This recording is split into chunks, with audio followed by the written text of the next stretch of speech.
Do you think the way you conduct yourself in public has an influence on the way people react to you?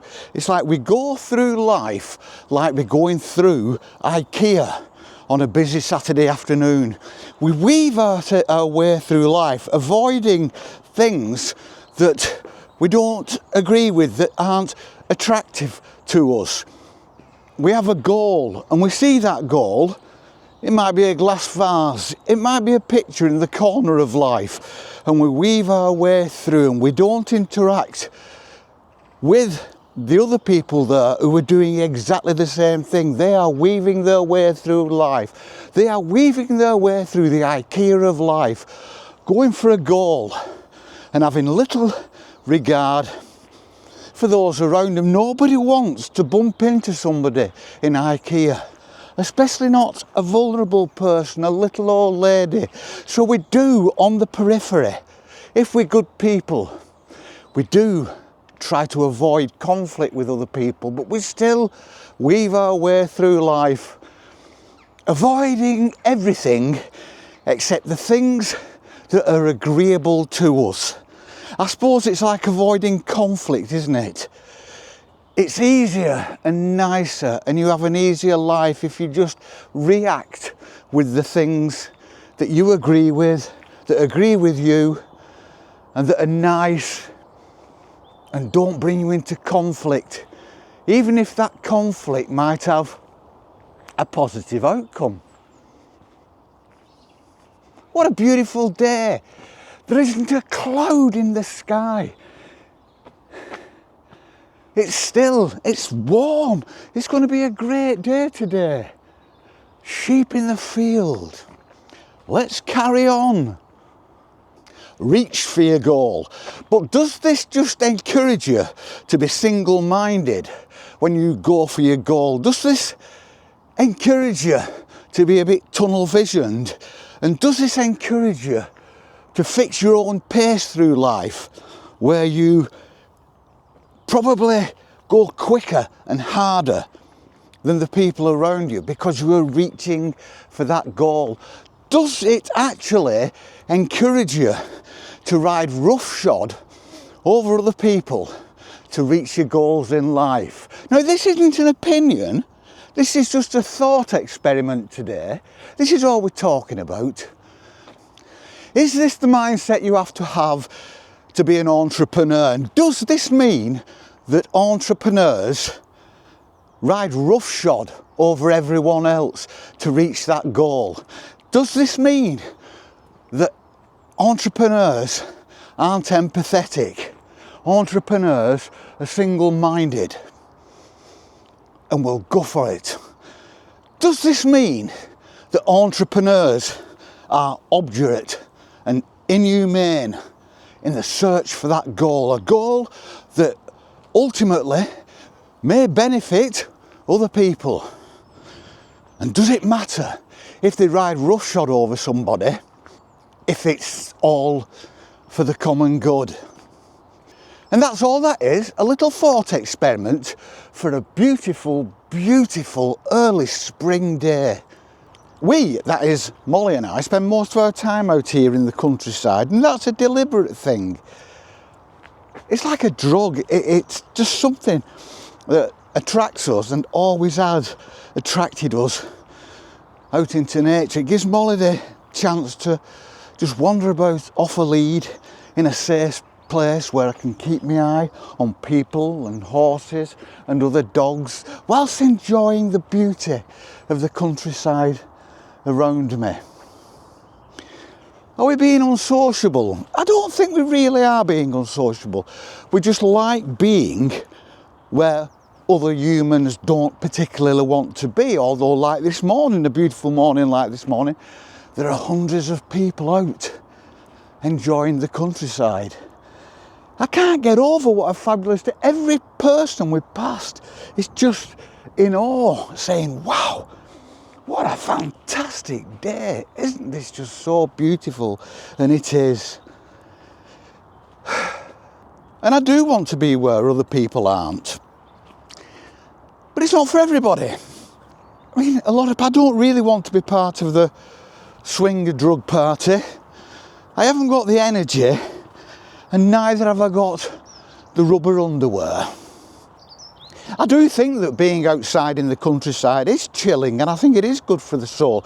I also think it's good for the temper, and it's good for interacting skills with people. Yes, I want to be on my own, but I do smile and greet people with a pleasant hello, and I will enter into conversation with anyone, as long as it doesn't start getting ideological, because then I have to draw it to a close and move on. I love seeing lunatic dogs running around like lunatic dogs. I think that is one of the great joys in life. And I like seeing kids, and I will interact with kids out in the countryside, because that's where kids should be.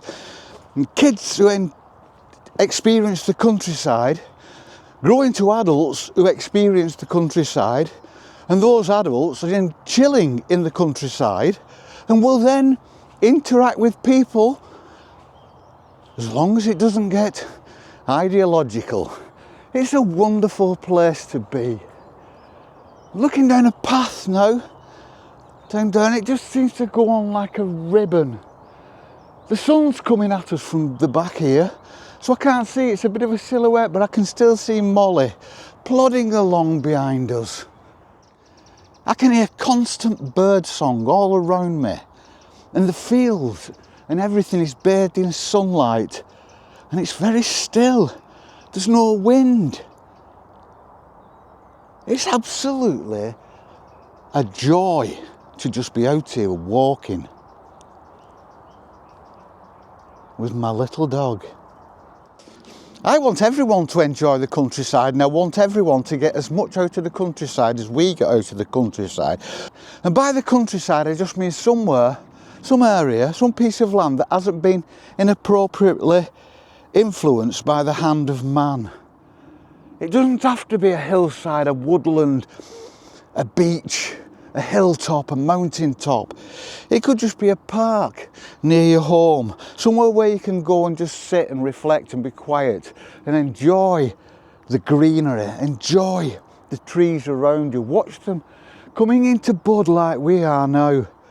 The dry stone wall in front of us that was wet after recent rain, but it's now drying out, and as it dries out, the colour changes to this natural light millstone grit covered in moss and lichen.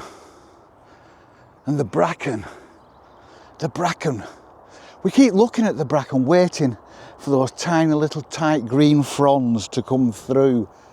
That's all it's about, that's all you need. Having great big vistas and open spaces is absolutely fabulous, and it's been nice if everybody could have it. It's not always available to everyone. A lot of people live in cities where they can't really get out that far. A lot of people have to live at home because they can't get out that far, but you can bring a little bit of nature in, can't you? You can go to your local park. You can grow flowers in your living room. You can grow plants in your living room, bonsai, spider plants, anything you want. You bring in nature in. Open that window. Listen to any available bird song if you're out in the countryside.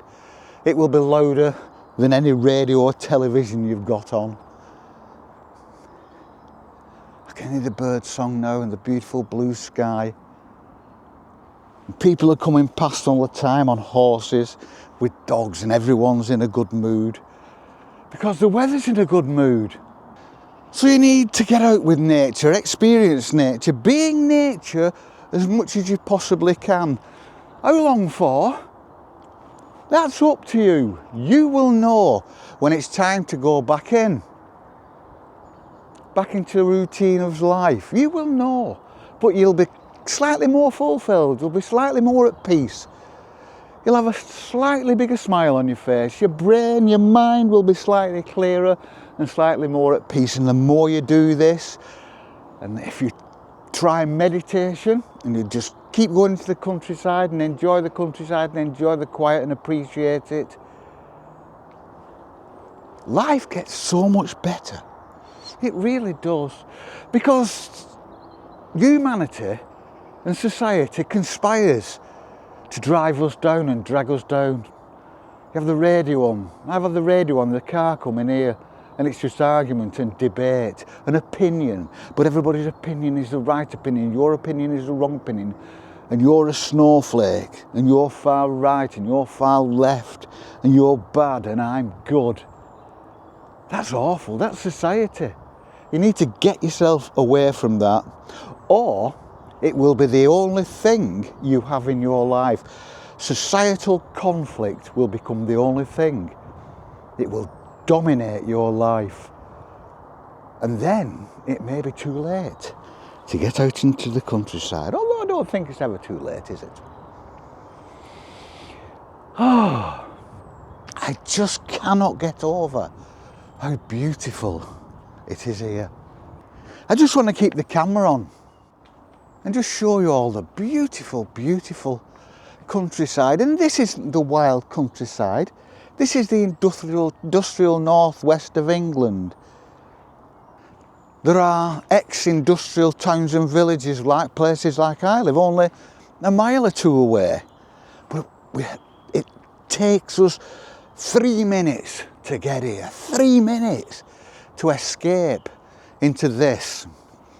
And it is incumbent on everyone to get out in this. It will do you good, I promise you that.